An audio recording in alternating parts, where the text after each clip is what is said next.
जय हिंद। मैं आपका दोस्त भारत आपका स्वागत करता हूं अपने YouTube चैनल भारत का लॉ में। तो आज हम बात करेंगे कि अगर कभी पुलिस स्टेशन से आपको कॉल आता है और आपको पुलिस स्टेशन बुलाया जाता है तो आप क्या कर सकते हैं। तो चलिए शुरू करते हैं इस वीडियो को। अगर कभी भी आपको पुलिस स्टेशन से कॉल आए, आप कहीं पर भी हों, आप ऑफिस हों, आप घर हों, आप इसे इग्नोर ना करें। अगर उस टाइम ऐसी कोई स्थिति है कि आप बात नहीं कर सकते हैं तो आप उन्हें बताएं कि आप उनको थोड़ी देर बाद सेम नंबर पे कॉल कर लेंगे, या फिर वो आपको तो जब भी आप फ्री हों आप कॉल के लिए उनको बोल सकते हैं। पर इग्नोर नहीं करें, डरे नहीं, उससे भागे नहीं, क्योंकि आप अगर डरते रहेंगे तो आपको उस केस के बारे में पता भी नहीं चलेगा जिसके लिए वो आपको थाने बुला रहे हैं। और आप डरते रहेंगे, कभी इधर जाएंगे कभी उधर जाएंगे। इससे बेटर है कि आप उनका सामना करें, उनकी बातों को सुनें और रिप्लाई करें। अगर कभी कॉल आता है तो आप सबसे पहले कारण पूछें कि आपको वो थाने क्यों बुला रहे हैं, किस केस में बुला रहे हैं, किस कंप्लेंट के अगेंस्ट में आपको बुलाया जा रहा है, किसने आपके अगेंस्ट में कंप्लेंट किया है।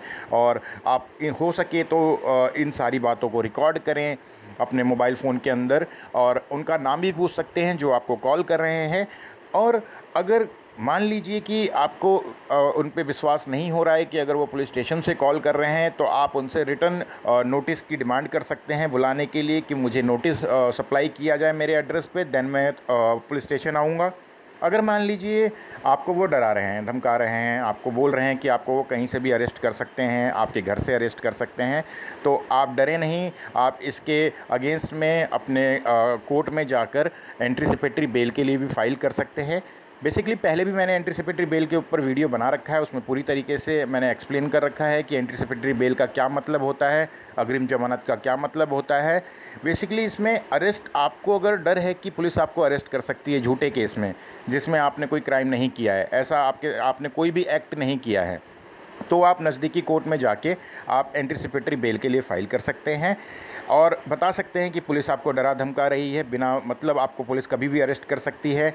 इसके ऊपर कोर्ट उनको आदेश देगा, पुलिस वालों को आदेश देगा कि आपको अरेस्ट ना करें, और अगर कोई भी बात है तो आपको बुला के थाने में पूछें, बट अरेस्ट नहीं कर सकते हैं। अरेस्ट करने से कुछ दिन पहले आपको नोटिस देंगे, देन आपको अरेस्ट करेंगे। और साथ ही साथ ये भी चीज़ें आती हैं कि आप कभी भी इन्वेस्टिगेशन में आपको बुलाया जा सकता है, आपको ज्वाइन करना पड़ेगा, बट आप इग्नोर उन्हें नहीं करेंगे। बट तब तक के लिए, जब तक ये चीज़ें सिद्ध नहीं हो जाती कि क्या आपने वो क्राइम किया है या नहीं किया है, क्या आपका अरेस्ट करना उन लोगों के लिए बहुत ज़्यादा ज़रूरी है या नहीं है, तब तक के लिए पुलिस आपको अरेस्ट नहीं कर सकती है।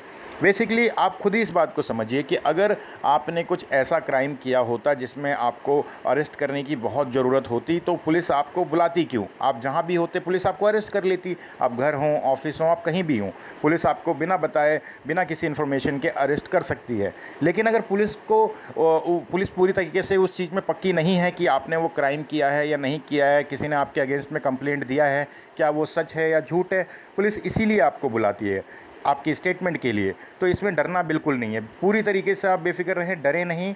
आपने जब क्राइम नहीं किया है तो आप पुलिस स्टेशन जाएं, आप किसी सहयोगी को लेके जाएं, आप उसके बारे में जड़ तक जाएं, और अगर खतरा लगता है तो आप एंटीसिपेटरी की बेल के लिए फाइल कर सकते हैं।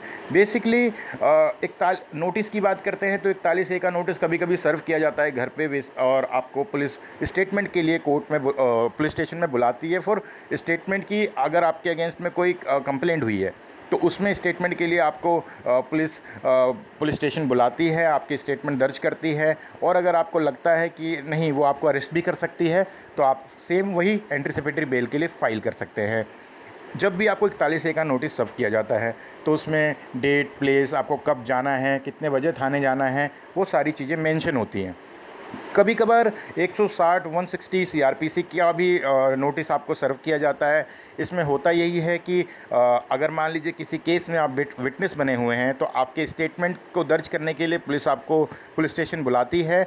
अब बेसिकली जो भी केस होता है उसमें चार्जशीट फाइल करनी होती है पुलिस को, तो आप भी उसमें एक पार्ट होते हैं। तो उसी चीज़ को मेंटेन करने के लिए, आपको आपके स्टेटमेंट को दर्ज करने के लिए आपको पुलिस स्टेशन बुलाया जाता है कि अपने वो चार्जशीट को मेंटेन कर पाएँ। तो आपको डरना बिल्कुल नहीं है, आप सामना करें। आप चाहें तो किसी वकील की भी मदद ले सकते हैं, आप अपने बड़े बुजुर्ग को लेके भी थाने जा सकते हैं, तो डरना नहीं है। तो आपको अगर ये वीडियो पसंद आई हो तो शेयर करें, सब्सक्राइब करें, लाइक करें। जय हिंद।